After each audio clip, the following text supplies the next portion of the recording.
Hi, everybody. Mike White here. Welcome to this week's blog post. The only words I have to describe the blog post this week is jobs, jobs, jobs. We're going to deal with this morning the weekly jobless claims and continuing claims numbers, which as always can impact the market. Tomorrow, we have the BLS jobs report for August, which can definitely move the markets. And there's really probably going to be a lot of pressure on these two numbers to see what is said, how it's said, and somehow how the markets react to it. Because the past several months, the Federal Reserve Board of Governors have pointed their finger at the steady decline in initial jobless claims and the growth of jobs in the job market.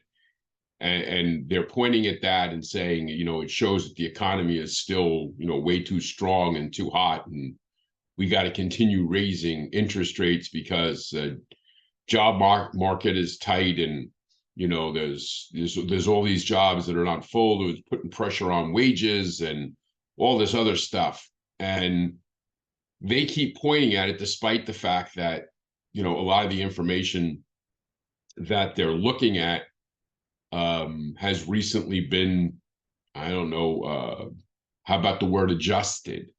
Because we got a report last week that shared with us that from April of 2022 to March of 2023, the BLS had calculated incorrectly where they had reported more than 300,000 jobs more in the marketplace than actually existed. So almost 6 months after the end of the time frame, we get this information about something that happened almost a year and a half ago. And that's part of the problem with a lot of the things that the Fed does. It's part of the problem, a lot of things that the government does. They have these measurables that they use. And again, some of them are not based in factual data. A lot of these things are based upon hypothesis and algorithms and thoughts.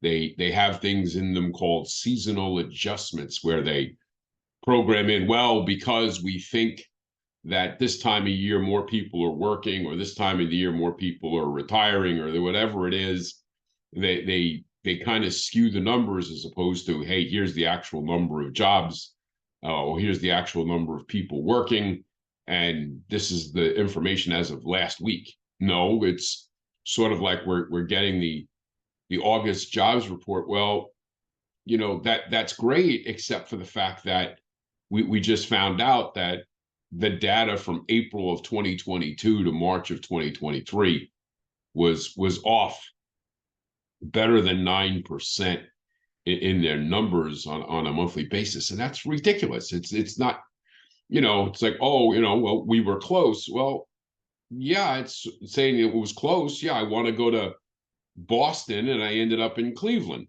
Well, they're close, but it's not the same thing. So it is really important that we take a look at this. The other thing is we look at these massive numbers being reported by ADP. ADP recently changed their algorithms. God only knows at one time ADP was seen and viewed as, well, they're overly conservative in the numbers are better than, the numbers that they're putting out aren't as good as what the real numbers are. So ADP changed its algorithm.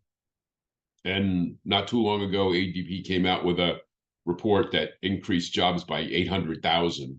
And everybody in the marketplace knew that there was no way in God's green earth. You talk to anybody that runs a business, you talk to business forums, you look at these things and say, I don't know how you're calculating your stuff.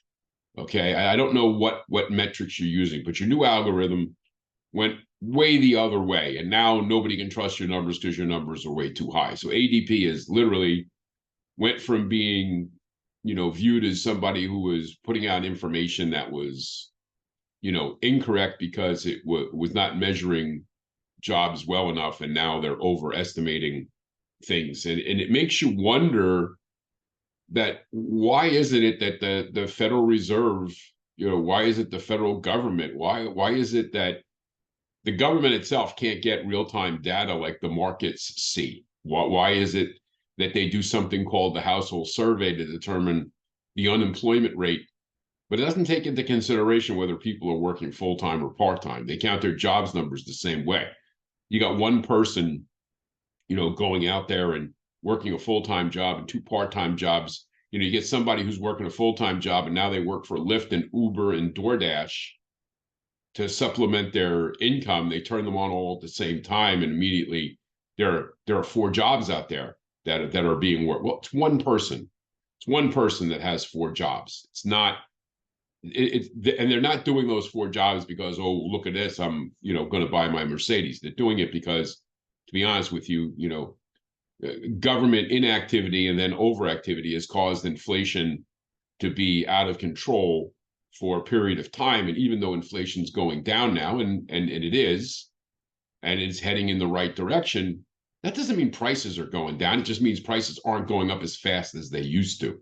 And that's what people forget. Prices aren't going back to where they were 2 years ago. That's not what happens. They just stop increasing as fast as they did. And then consumers are trying to figure out how they play catch up. So again, you're going to have to watch the unemployment numbers, continuing claims today. You're going to have to watch the jobs report tomorrow.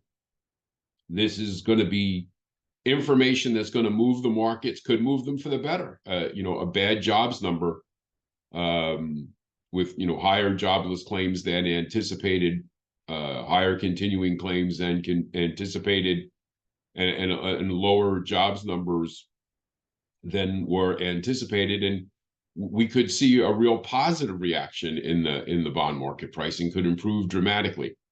We could see great improvement in the interest rate market and further help out the direction we've been going the last few days. But that's not a guarantee. So we don't know what these numbers are going to put out there. We don't know how the market's going to react, but it's going to be important because the Fed's going to look at these numbers, and since they've been banging the drum that says the reason we got to keep raising rates is because of the jobs market, well, this is information that they're going to look at. This is one of the key figures that they're going to deal with before their Fed meeting in September, and they make a determination as to what their course is going to be.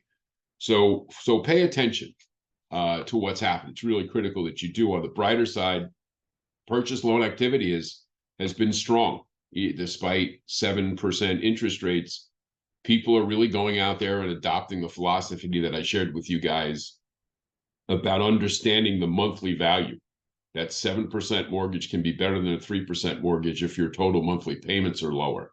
And people are now starting to see that. We're sharing that information with the general public, who are now realizing I can sell my house, get the one that I really want, and I can look at that in terms of total monthly payments because I've built up so much equity in the old house.